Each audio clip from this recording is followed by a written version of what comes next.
Hare Krishna, Hare Krishna.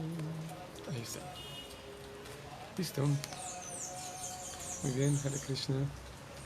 Estamos por leer el texto número 24. Número 24 del capítulo 3, en el canto 1.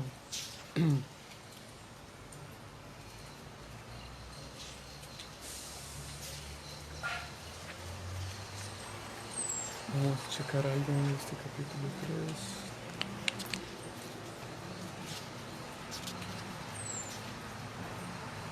¿Cuántos? 44. Ok. Om Namo Bhagavate Vasudevaya. Om Namo Bhagavate Vasudevaya. Om Namo Bhagavate Vasudevaya. Narayanam Namaskritya Naram Chaiva Narottamam Devim Sarasvatim Vyasa Tato Yayam Udirayet Nastaprayeshu Avadreshu Nityam Bhagavata Sevaya Bhagavati Utamashloke Bhakti Bhagavati Naistiki Srimbatam Svakata Krishna Punya Sravana Kirtana Hridyantasto Hyawadrani Vidunoti Sukritsatam Krishne Swadhamupagate Dharmahyana Divisha Kalaunastadrishamesha Puranarko Dunodita.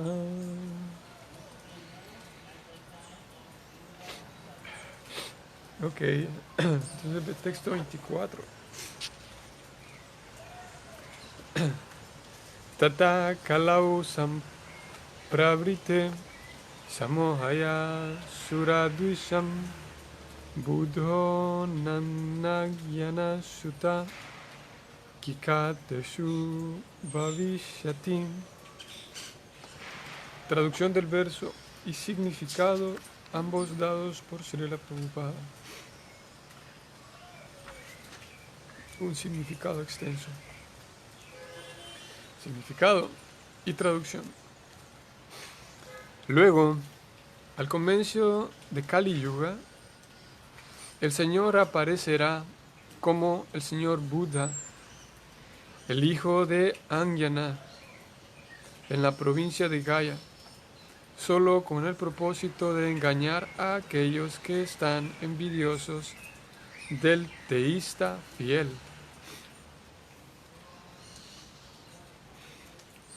Significado. El Señor Buda, una poderosa encarnación de la personalidad de Dios, apareció en la provincia de Gaya, Bihar, como el hijo de Anjana y predicó su propio concepto de no violencia, desaprobando incluso los sacrificios de animales que se sancionan en los Vedas. En la época en que el Señor Buda apareció, la generalidad de la gente era atea y prefería la carne animal a cualquier otra cosa, bajo el pretexto de sacrificio védico. Todo lugar se había convertido prácticamente en un matadero y la gente se había entregado sin restricción a la matanza de animales. El Señor Buda predicó la no violencia, compadeciéndose de los pobres animales. Él predicó que no creía en los preceptos de los Vedas e hizo énfasis en los efectos psicológicos adversos que la matanza de animales provocaba. Los hombres poco inteligentes de la era de Kali, que no tenían fe en Dios, siguieron su principio, y entre tanto fueron entrenados en la disciplina moral y la no violencia, que son pasos preliminares para seguir adelante en el sendero hacia la comprensión de Dios. Él engañó a los ateos, pues esos ateos que siguieron sus principios no creían en Dios, pero mantuvieron absoluta fe en el Señor Buda, que de por sí era la encarnación de Dios. De esa manera, a la gente infiel se le hizo creer en Dios en la forma del Señor Buda. Esa fue la misericordia del Señor Buda. Él hizo que los infieles les fueran fieles a Él.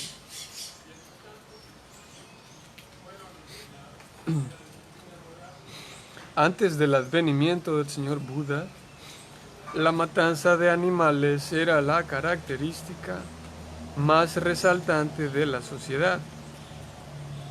La gente alegaba que se trataba de sacrificios védicos. Cuando los Vedas no se reciben a través de sucesión discipular autoritativa, los lectores casuales de los Vedas son desencaminados por el lenguaje florido de ese sistema de conocimiento. En la Bhagavad Gita se ha hecho un comentario acerca de esa clase de estudios necios. Avipaschitaha. Los estudiosos necios de la literatura védica, que no se preocupan por recibir el mensaje trascendental a través de las trascendentales e iluminadas fuentes de la sucesión discipular, se confundirán con toda certeza. Ellos consideran que las ceremonias rituales lo son todo. No tienen ninguna profundidad de conocimiento. Según la Bhagavad Gita 15.15, Vedaischa sarvair aham eva vidya. Todo el sistema de los Vedas tiene por objeto llevarlo a uno gradualmente hacia el sendero del Señor Supremo. Toda la materia de la literatura védica tiene por objeto conocer al Señor Supremo, al alma individual, la situación cósmica y la relación que hay entre todos esos factores. Cuando se conoce la relación, comienza la función relativa, y como resultado de dicha función, la meta máxima de la vida, o sea, el ir de vuelta a Dios, se alcanza de la manera más fácil. Desgraciadamente, autorizados estudiosos de los Vedas quedan cautivados únicamente por las ceremonias purificatorias, y de esa manera se detiene el progreso natural. Para esa clase de personas confundidas y de tendencias ateas, el Señor Buda es el emblema del teísmo. Por consiguiente, Él quiso detener, ante todo, el hábito de matar animales. Los asesinos de animales son elementos peligrosos en el sendero que va de vuelta a Dios. Hay dos tipos de asesinos de animales. Esto es algo bastante interesante. Al alma se la llama a veces, entre comillas, el animal o el ser viviente. En consecuencia, tanto al matador de animales como también a aquellos que han perdido su identidad como almas son asesinos de animales. Muy interesante. Maharaj Parikshit dijo que únicamente el asesino de animales no puede saborear el mensaje trascendental del Señor Supremo. Por lo tanto, si la gente va a ser educada para ir por el sendero de Dios, debe enseñársele ante todo a detener el proceso de matar animales, como se mencionó anteriormente, o sea, los dos tipos de animales.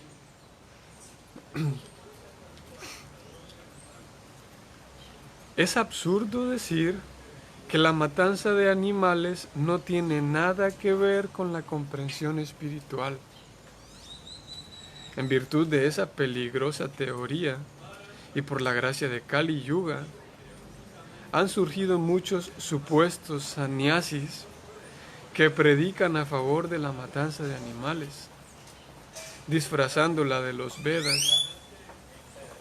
El tema ya se ha discutido en la conversación que hubo entre el señor Chaitanya y el Ulema Chand Kasi Saheb. El sacrificio de animales que se expone en los Vedas es diferente de la matanza de animales sin restricción que se hace en el matadero. Debido a que los asuras o los presuntos estudiosos de las escrituras védicas alegan como evidencia la matanza de animales que se indica en los Vedas, el señor Buda negó superficialmente la autoridad de los Vedas. El señor Buda adoptó esa posición de rechazo de los Vedas para salvar a la gente del vicio de matar animales, así como también para salvar a los pobres animales de ser matados por sus hermanos mayores, que claman por la fraternidad universal, la paz, la justicia y la igualdad. No hay justicia cuando hay matanza de animales. El señor Buda quiso detener esta última por completo, y en consecuencia, su culto de Ahimsa se propagó no solo por la India, sino también fuera del país. Técnicamente se dice que la filosofía del señor Buda es atea, debido a que no reconoce al Señor Supremo, y debido a que ese sistema de filosofía negó la autoridad de los Vedas. Pero ese es un acto de camuflaje que realizó el Señor. El señor Buda es la encarnación de Dios. Como tal, Él es el expositor original del conocimiento védico y por ende no puede rechazar la filosofía védica. Pero Él la rechazó externamente porque los Suradvisa o los demonios que siempre están envidiosos de los devotos de Dios tratan de respaldar con las páginas de los Vedas la matanza de vacas o la matanza de animales. Y esto lo están haciendo ahora los sannyasis modernizados. El señor Buda tuvo que rechazar por completo la autoridad de los Vedas. Esto es simplemente una cuestión técnica, y de no haberlo sido, no se le hubiera aceptado como la encarnación de Dios. Ni tampoco habría sido adorado en las canciones trascendentales del poeta Jayadeva, que es una Acharya Vaishnava. A fin de establecer la autoridad de los Vedas, el señor Buda predicó los principios preliminares de los Vedas de una manera adecuada para el tiempo en cuestión. Y eso mismo hizo Sankaracharya. Por consiguiente, tanto el señor Buda como Acharya Sankara le abrieron el camino al teísmo y a los Acharyas Vaishnavas, específicamente al señor Sri Chaitanya Mahaprabhu. Guiaron a la gente por la senda de la comprensión de cómo regresar a Dios. Nos contenta el hecho de que la gente se esté interesando por el movimiento de no violencia del señor Buda, pero ¿tomarán ellos el asunto muy en serio y cerrarán totalmente los mataderos de animales? Si no, el culto de Ahimsa no tiene ningún sentido.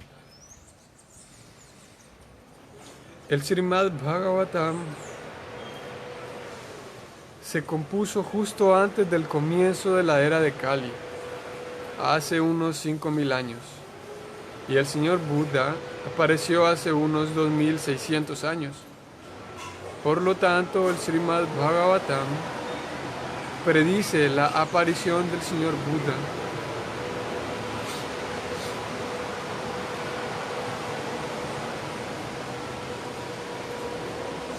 He ahí la autoridad de esa escritura transparente. Hay muchas de esas profecías y se están cumpliendo una tras otra. Ellas indicarán la excelsa posición del Srimad Bhagavatam, que carece de todo vestigio de error, ilusión, engaño e imperfección, que son los 4 defectos de todas las almas condicionadas. Las almas liberadas están por encima de esos efectos, por consiguiente pueden ver y predecir cosas que van a suceder en lejanas fechas futuras. Fin del significado.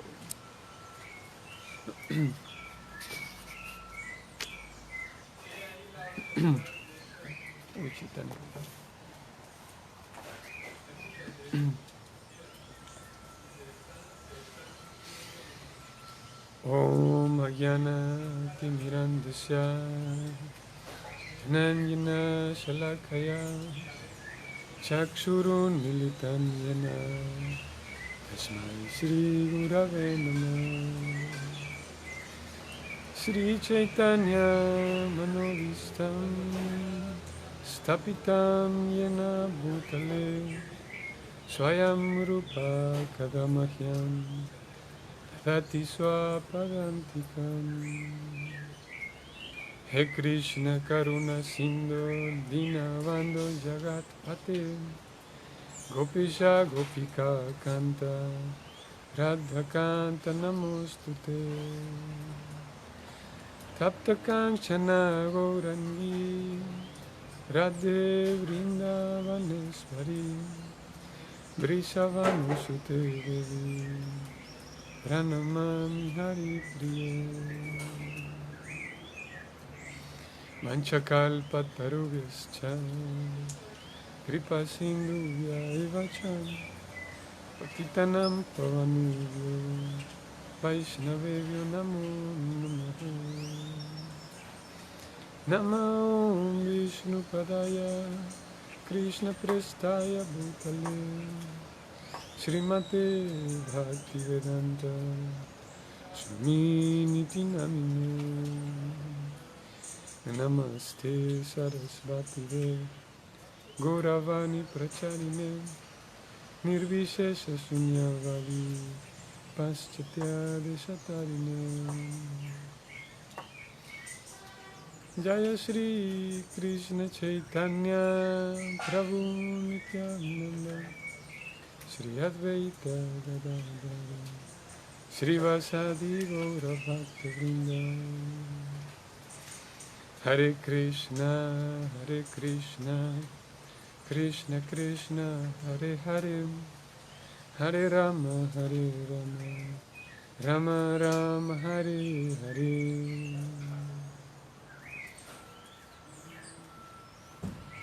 Muy bien. Hare Krishna. Saludos, muy buenos días para todos. Nosotros estamos entonces en el texto 24. Sí, 24. En la... ¿Qué número de encarnación sería esta? 21, 21ª. 21 encarnación, que en realidad es la penúltima encarnación de esta lista. Faltaría un personaje más únicamente. Y esta es la penúltima, la 21. Y el señor Buda, hay varias cosas interesantes aquí. Prabhupada da un significado extenso y hay varias cosas que se pueden dialogar y analizar.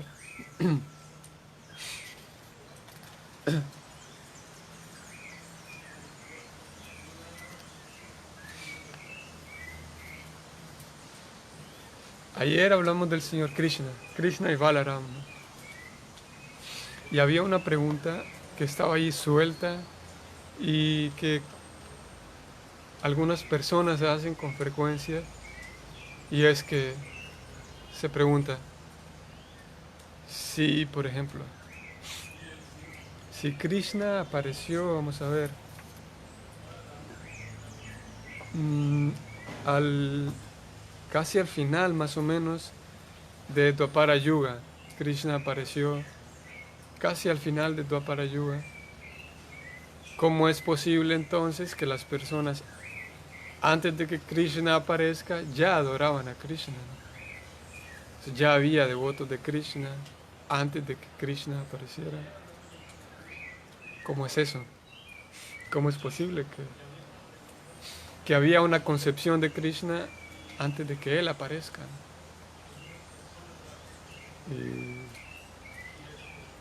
Y es válida la pregunta, porque eh, sí, ¿no? En un sentido no tendría explicación de que si Krishna aparece como la encarnación 19 y 20, el señor Balaram, ¿cómo es posible que antes de ellos, en épocas anteriores, ya había personas que hablaban de Krishna y ofrecían todo a Krishna y Vaishnavas como tal?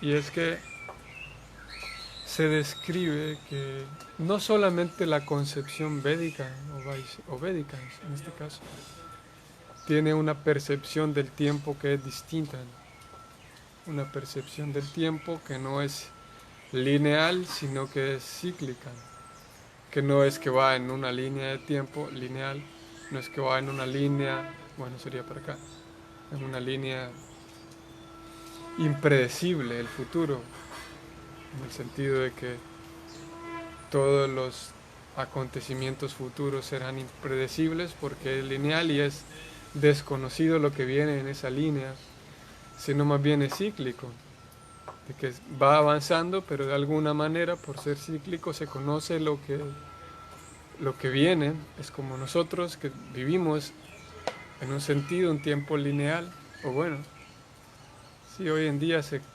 tiene una concepción lineal del tiempo, en el sentido que viene el 2020, el 2020 y tanto, 3000, 4000, y hay una incertidumbre, podríamos decir, en cuanto a que depara el futuro para las próximas generaciones. Sin embargo, a pequeñas escalas sí vivimos un tiempo lineal, como no hace falta ser un astrólogo para decir que dentro de 7 días va a ser miércoles, por ejemplo, ¿no? O que dentro de 12 horas va a haber noche, ¿no?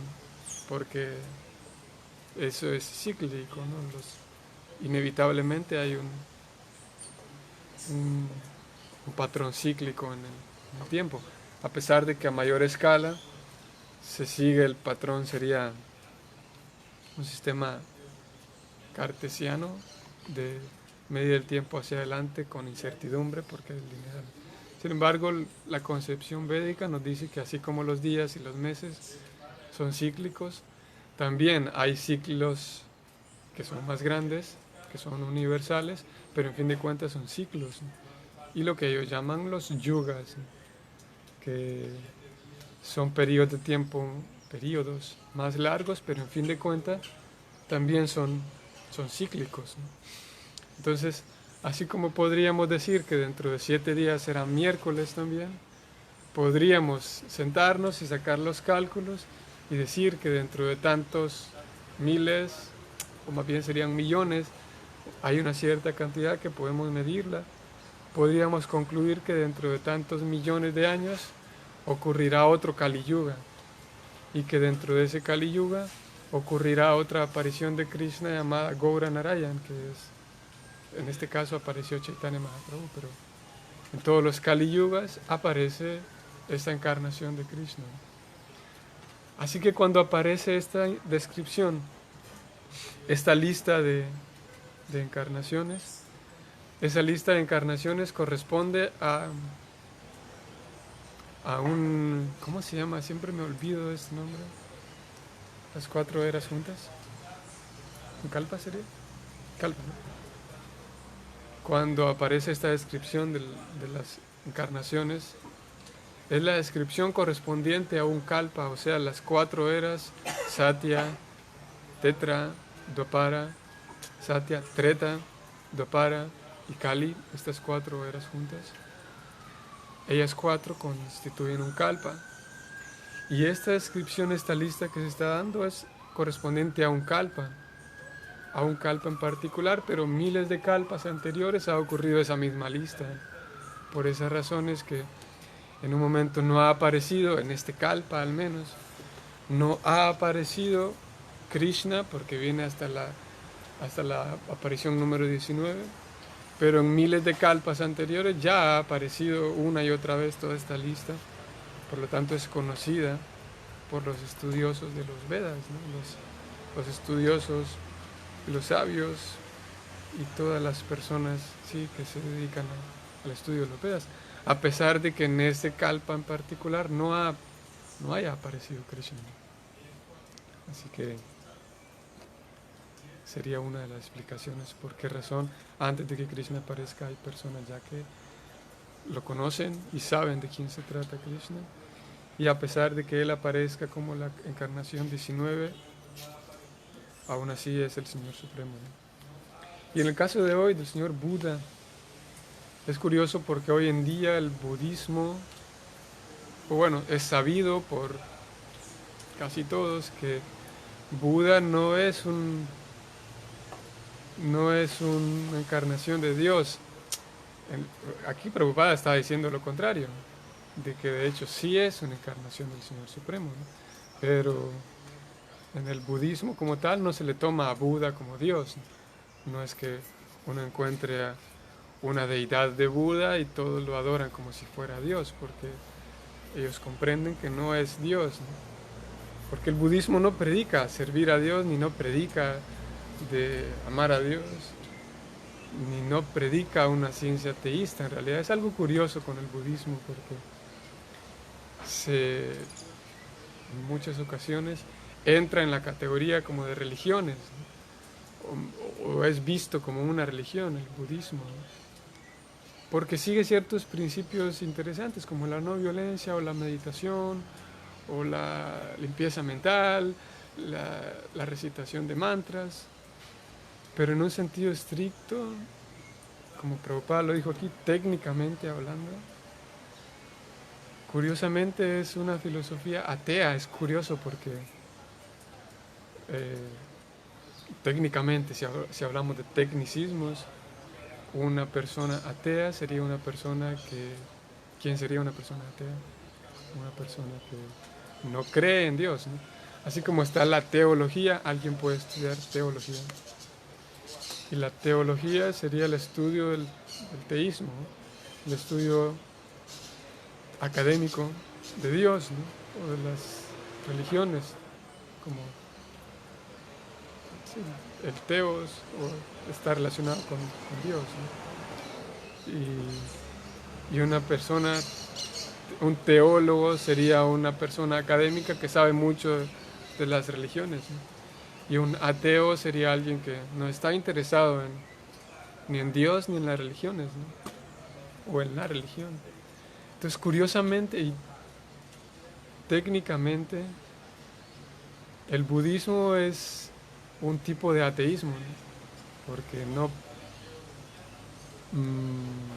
proporciona y no informa acerca de Dios, porque no hay una concepción de Dios en el budismo. Por supuesto, hoy en día hay diferentes ramas y diferentes formas de budismo, porque por alguna razón,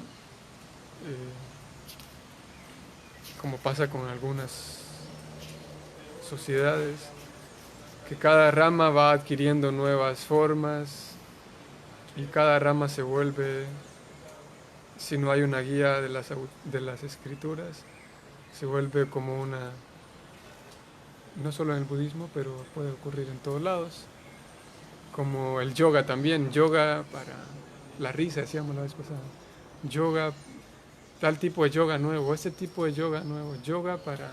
Y Y cada quien en un sentido es libre de crear un nuevo sistema de yoga,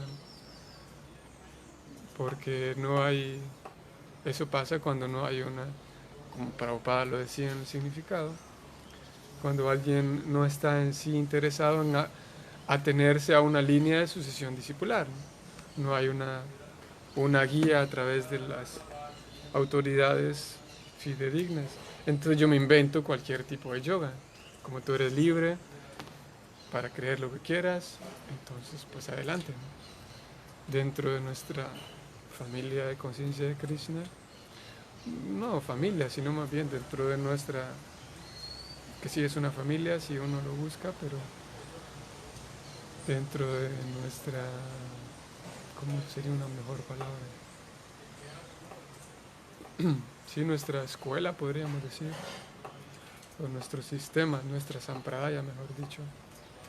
Hay muchas normas que son seguidas en esa línea de sucesión discipular. Y si yo imagino ciertas cosas, yo imagino que esto dentro de mi vida devocional es grato, es bueno. Hay mucho espacio para el sentimentalismo, para lo que yo imagino. Pero en fin de cuentas, si nos atenemos a lo que dice en la Escritura, estamos más protegidos. Pero esto lo decía porque hoy en día hay muchas ramas y así como el yoga se vuelve barato, muy barato, a tal punto de que se pierde en sí la esencia misma del yoga. Tal vez con el budismo no ha ocurrido eso, de volverlo tan barato, pero hay muchas ramas. ¿Sí? En una ocasión estábamos viajando con un grupo de Sankirtan y llegamos a un centro de yoga. Fue a una ciudad, estábamos viajando de ciudad en ciudad, llegamos a una ciudad y durante esa semana nos quedamos a descansar todas las noches en este centro de yoga, que hace 2 semanas atrás había tenido la visita de unos monjes budistas, ¿no? Entonces las personas del centro de yoga nos decían un tanto confundidas y querían que les explicáramos en qué consistía el budismo, porque tenían una cierta esperanza de que nosotros conociéramos el budismo suficientemente, lo cual no era cierto, porque pues nosotros estudiamos nuestra sampradaya y nuestra ciencia, no tanto el budismo, pero ellos estaban confundidos porque decían, bueno, es que nosotros teníamos la idea de que el budismo pues no come carne en los budistas, ¿no? Porque el señor Buda apareció justamente para eso. Pero esta era una rama del budismo que sí comía carne, entonces no sabemos qué es lo real y qué no. Y estaban un poco, no sé si desilusionados. Y por otro lado un poco alegres porque decían, bueno, el budismo sí te permite comer carne, y era una confusión que tenían. Así que hay ciertas ramas del budismo que dicen, pues no importa, se puede comer carne, ¿no? Así que hay diferentes concepciones hoy en día que no podemos meternos ahí. ¿Lo escuchaste? Bueno, Arsana aquí nos dice que escuchó de un Swami Bhaktivinoda Swami que el Dalai Lama comía carne, o come carne. Imagínense. Si así fuera, pues sería interesante, ¿no? Es curioso el dato, porque en teoría es el Dalai Lama y no es cualquier persona dentro del budismo, ¿no? Así que, como decía, hay muchas cosas relacionadas interesantes con el budismo. Otra es que en teoría es ateísta, ¿no? Es una corriente ateísta, no es teísta, que podría de entrada, como hay meditación, como hay no violencia, mantras, templos, cualquiera diría, pues bueno, esto es para acercarse a Dios, ¿no? Pero lo cierto es que no, lo cierto es que si uno está tratando de acercarse a Dios, pues en ese lugar tendrían que informarte acerca de Dios. Y el budismo no tiene, en todos sus mantras, no tiene un texto que te hable de quién es Dios, ¿no? No hay información de Dios. Es como esa concepción moderna que existe de espiritualidad, Ujú. La espiritualidad casi siempre es atea. Ok. Ujú. Se siente que la gente de espiritualidad no tiene relación con el espíritu, sino tiene relación más con un bienestar físico. Ujú, ujú. Hoy en día la palabra espíritu, espiritual, Sí, sí. sí, Barata y hoy también. en día es algo así como Ujú, ujú. Sí, eso Arsena que sí, algo similar ocurre con la espiritualidad, de que espiritualidad se casi en todos los casos se ha reducido a que seas buena persona, ¿no? Lo cual es cierto para una persona espiritual, que es buena persona, entra en lo moral, ¿no? Pero reducir lo espiritual solamente a la moralidad, pues está bien para alguien que va iniciando, pero solo la moralidad no es espiritual, ¿no? Y lo mismo con el budismo, ¿no? Eh, Tengo aquí dos comentarios interesantes que les voy a compartir, uno de Hridayanath y otro de Madre Radha Govinda. Pero antes termino con esto, es que sí, el budismo no te da información de quién es Dios, qué es Dios, ¿no? Y la información que hay es que cuando uno se muere, sunya, sunyavadi, no hay Dios, hay únicamente un vacío, ¿no? O sea, uno existe como individuo únicamente dentro de este holograma, dentro de este escenario. Pero cuando te mueres, todo se acaba, ¿no? Sunya, todo es un cero, todo es nada. En uno de los casos y en el otro de los casos es que cuando te mueres, afuera en el mundo espiritual lo que hay es una energía. No existe Dios porque todo es energía, ¿no? Y tú como persona individual existes porque estás en Maya, estás confundido y piensas que eres un individuo, pero cuando te liberes de Maya, la ilusión, cuando este Vana, porque así como Brindavana es el bosque de Brinda, ¿no? Vana también se aplica a un bosque, ¿no? Entonces, cuando decimos nirvana es salir de este bosque de la ilusión, vámonos al nirvana en donde realizarás y entenderás que tú eres una luz, ¿no? Estás en Maya pensando que eres un individuo, ¿no? Entonces cualquiera de estas dos explicaciones hay, ¿no? Por lo tanto entra en la categoría de ateísmo, porque no nos da una información de qué es Dios y quién es Dios y cómo tener una cercanía con Dios, ¿no? Bajo esa percepción es ateísta, ¿no? Bajo ese significado. Dice Hridayanath, recuerdo que cuando fui a China solo los budistas que vivían en el templo eran vegetarianos, afuera todos comían carne. Y pone una cara llorando. Cuando fui a Nepal le pregunté a ellos por qué comían carne, dice Madre Radha Govinda. Y me dijeron que como allí estaba frío, como es un lugar frío, necesitaban comer carne para mantener su cuerpo con calor. Interesante, ¿no? Podemos enviarle un cargamento de chamarras, ¿no? Para que dejen de matar animales, ¿no? Un arreglo más práctico, ¿no? Ajá. Es que hay una historia de que ellos adoran al yak, que es un animal así que les da el pelaje, que les da una nutrición para. Ellos comen cereales, porque ellos viven en el Himalaya, en un lugar súper frío y muy alto, que están muy aislados de la civilización.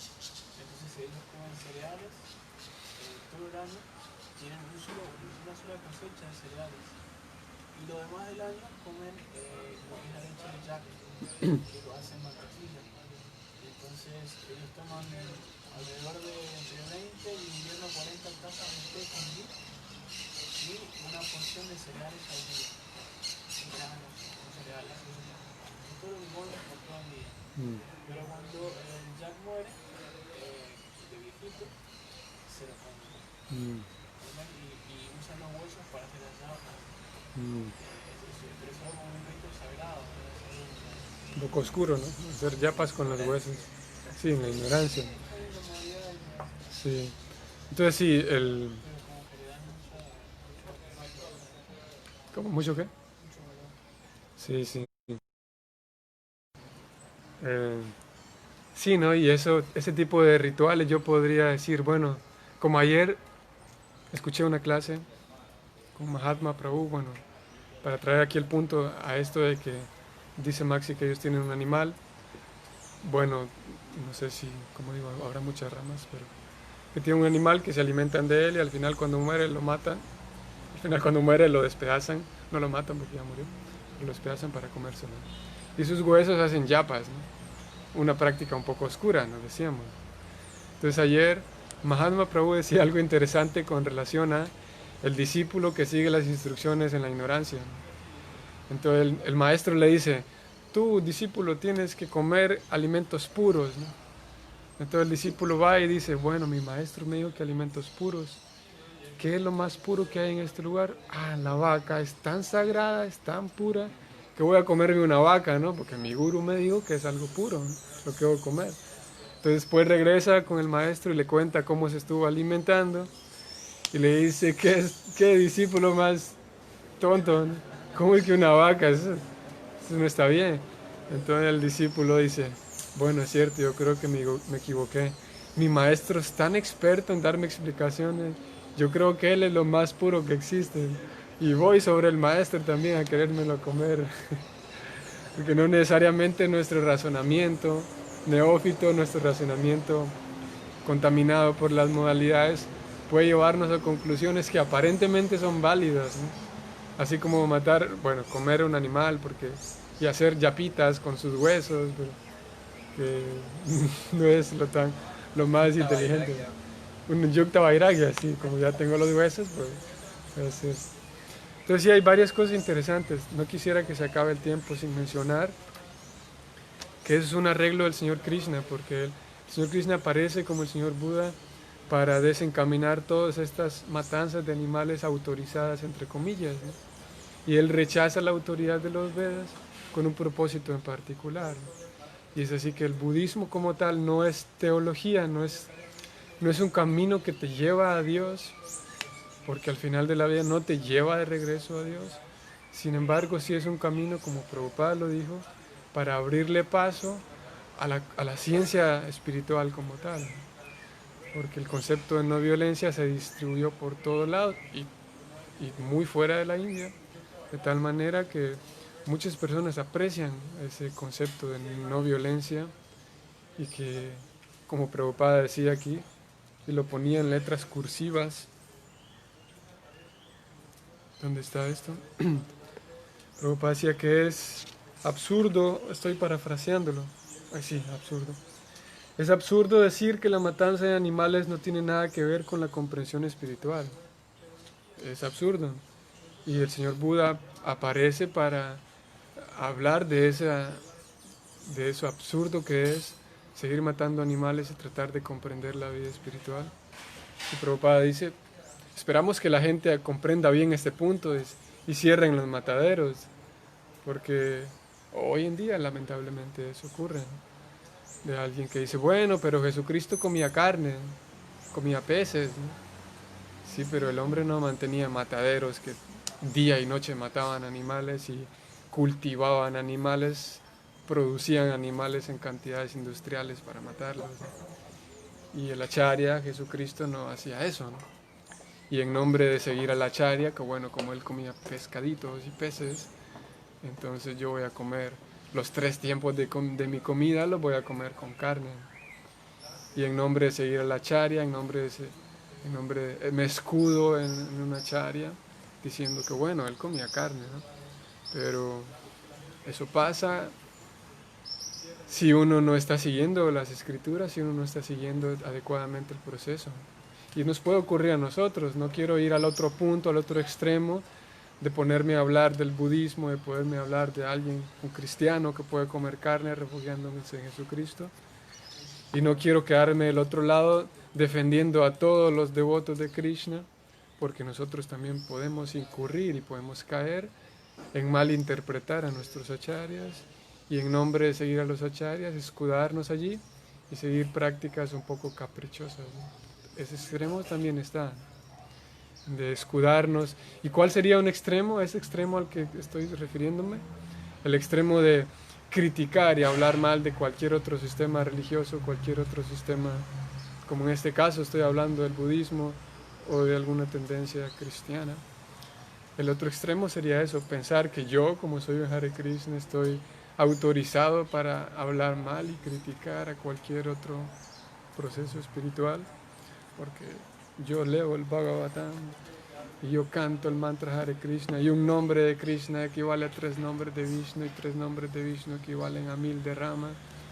y podría uno de una manera muy infantil sentirse superior y todo lo demás. Pero ese extremo es peligroso también. Ese extremo de pararme y escudarme en el Bhagavatam y escudarme en el Bhagavatam.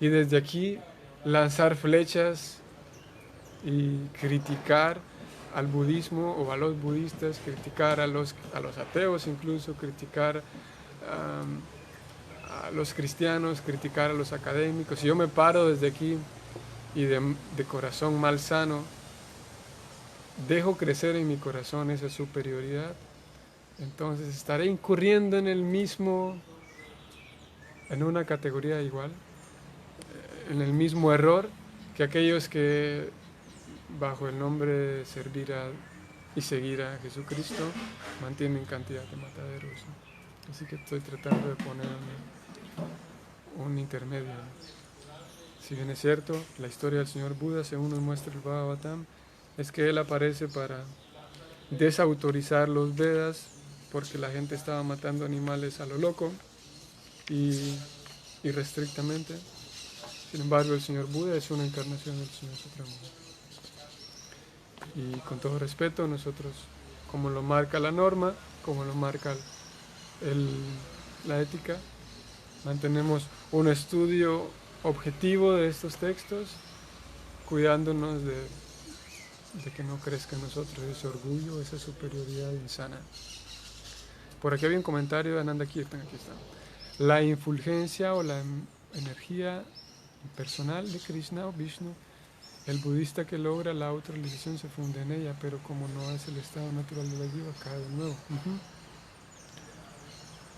Y no creo que comiendo carne uno pueda lograr incluso llegar al Brahman impersonal. Habría que ser muy estricto y muy dedicado a la práctica budista. Los primeros cristianos eran vegetarianos y predicaban vegetarianismo, pero en el gobierno romano los amenazó de muerte para que dejaran de predicar sobre el vegetarianismo, ya que afectaba al sector ganadero. Interesante la historia. Hay muchas historias, algunas especuladas en relación a todo esto, pero sí hay muchas. Hoy en día hay algunas líneas, no sé si muchas, pero hay un par de líneas cristianas, vegetarianas, y no era algo muy extraño en aquellos tiempos cristianos. Hare Krishna, María Lucero, saludos. El budismo se ha ramificado, va a depender de la región, país donde se practique algún tipo de budismo. El primer Buda fue Sakyamuni Buda o Siddhartha Gautama. En algunas corrientes budistas lo toman como referencia para los estudios filosóficos religiosos de la organización. Y de esa manera han surgido otros Budas en otras latitudes, ejemplo Japón, en donde esa aparición de nuevo Buda la siguen, pero como mencionan no le adoran como Dios a pesar de ser un iluminado. Solo siguen sus principios y filosofías. No puedo hablar de otras corrientes porque no sé de dónde provienen sus prácticas, el Buda que siguen. Asimismo, hay otras corrientes y otros lugares en donde aparece otro Buda. En nuestro caso tenemos la fortuna de contar con las escrituras, y si alguien tiene este libro en su casa, podrá darse cuenta que ese mismo texto, estoy hablando del Bhagavatam, aparece escrito en el mismo sánscrito. Y de alguna manera tenemos la fortuna de contar con unos libros que conservan su idioma original y una fidelidad un poco mayor. ¿A qué me refiero? A que la razón por la que surgen muchas ramas en una religión es porque una persona tal vez no está de acuerdo con otra y funda otra rama, ¿no? Y alguien dice, bueno, aquí nació otro Buda o aquí nació otra encarnación, no solamente en el budismo, pero en otras ramas también, en otras corrientes espirituales. Y alguien puede decir, esta es una encarnación de Sankaracharya, esta es una encarnación de Buda, esta es una encarnación de Jesucristo, esta es una encarnación de Vyasadeva. Y debido a que hay falta de guía, a veces falta de información, nosotros podríamos ir y creer de manera barata que sí, que la persona que dicen es una encarnación Yo soy una encarnación de Bhagavan, decía este señor con quien se encontró Bhaktivinoda Thakur. Al menos nuestros acharyas, nuestros grandes maestros en nuestra línea devocional, han tratado de enseñarnos de que una encarnación del Señor Supremo no es así de barato el asunto. Así que por esa razón se da esta lista, para que nuestra práctica devocional sea como más segura, en el sentido de que no podemos tomar como una encarnación a cualquier persona y engañarnos de esa manera. Así que de tal forma que la práctica devocional, la práctica espiritual siempre deberá o debería ir caminando sobre los libros espirituales y guiados sobre los maestros, los acharyas, ¿no? Así que el guru y el sadhu y el shastra siempre son las fuentes, la guía. Si el guru dice algo que no está de acuerdo con el shastra, pues es algo extraño. Si el shastra finalmente siempre es la guía, los libros siempre son finalmente la guía. Los libros son la base, decía Prabhupada, ¿no? Y en los libros encontramos que no cualquiera puede ser una encarnación del Señor Supremo. No es así por así, no es que es algo así tan barato. Más adelante Prabhupada va hablando de ese tema en muchas ocasiones, porque tal vez para nosotros no es algo muy cotidiano, pero en Asia, especialmente en India, es algo más frecuente de ver. Una persona quien proclama ser una encarnación de tal o cual persona, y todos los pobladores cercanos creen porque tienen fe en el Señor, pero desconocen las Escrituras. Nosotros tenemos la fortuna de que Prabhupada nos dejó suficientes libros para volverse literalmente un científico espiritual. Solamente se requiere dedicación, lectura, escucha, estudio, puesta en práctica, y uno podrá volverse un científico espiritual. Y así, si uno se vuelve, por ejemplo, un buen científico físico, no cualquier estudiante universitario con una explicación de matemáticas te puede engañar si uno es un científico con suficiente conocimiento. Similarmente, si uno se vuelve un buen científico y le dedica tiempo a escuchar, a estudiar las Escrituras, tenemos suficientes libros dados por Prabhupada. Literalmente uno puede volverse un científico de tal manera de que uno está guiado, uno está suficientemente capacitado para reconocer qué es algo real y qué es algo especulado. Vamos a parar allí. Hoy tenemos miércoles en la tarde hay relato de Ramayana a las 7 de la tarde. Y mañana nos vemos para Srimad Bhagavatam. Saludos a todos quienes andaban por aquí hoy por primera vez. Nuestros saludos y nuestras reverencias. Pasen todos feliz día. Hare Krishna.